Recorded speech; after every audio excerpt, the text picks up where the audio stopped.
Hi guys and welcome back to my channel. Before I start my video, I just wanted to say thank you for 1,000 subscribers.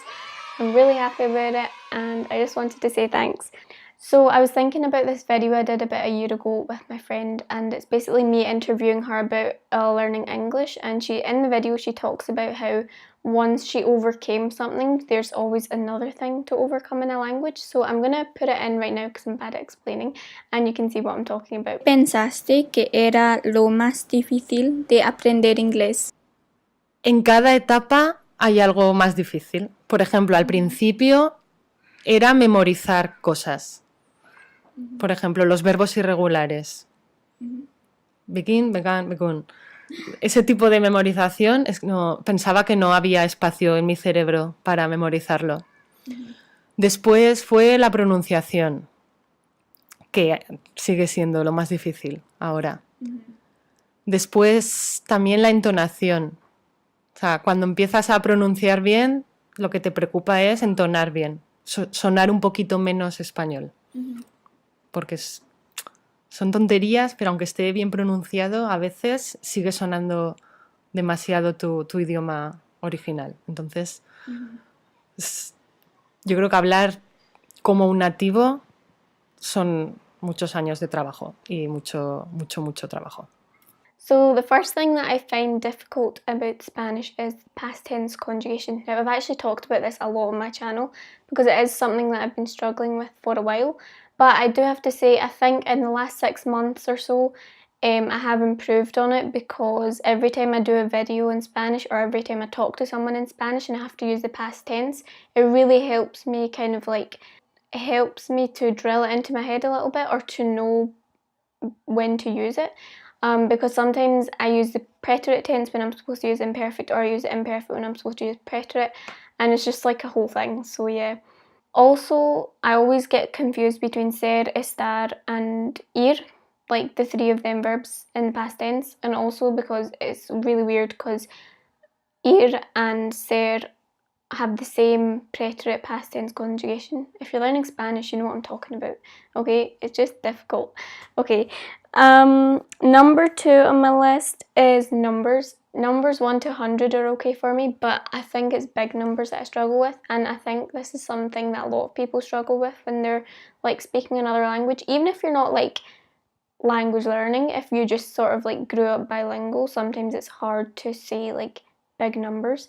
So for example, sometimes when I'm in my Spanish classes, if the teacher asks me to read aloud in front of the whole class, and then a number comes up like 1928 or 1939 or 1842, I don't know, something like that, it's really difficult for me to actually say that number because it's a big number. I will work out how to say it, but I need like a few moments to actually think like, okay, how do you say this, and then how do you say 42 or whatever. But it comes with practice, I guess. It's not something that's a major problem because it is something that I could practice, so it's okay. So number 3 on my list is masculine, feminine and plurals. You probably learn about this when you first start learning Spanish, but it's still something I kind of struggle with. It's not even struggle with, it's more like when I'm speaking, I will say el when I'm supposed to say la, or I'll say las when I'm supposed to say los, stuff like that, or I'll use the wrong word. And again, it's not a major issue. I've noticed, like, I'll be editing my vlogs and then I'll notice that I've said something wrong. So I've obviously said la and I'm supposed to say el, and then I like shout at myself at the screen. I swear I actually do this. It's so annoying, but obviously like when I watch it back I can realise, oh, I wasn't meant to say that, but I can't sort of do it in the moment because when you're speaking it's like completely different. But yeah, the other thing on my list is different accents and rolling R's. Well, different accents is just something you have to deal with, isn't it?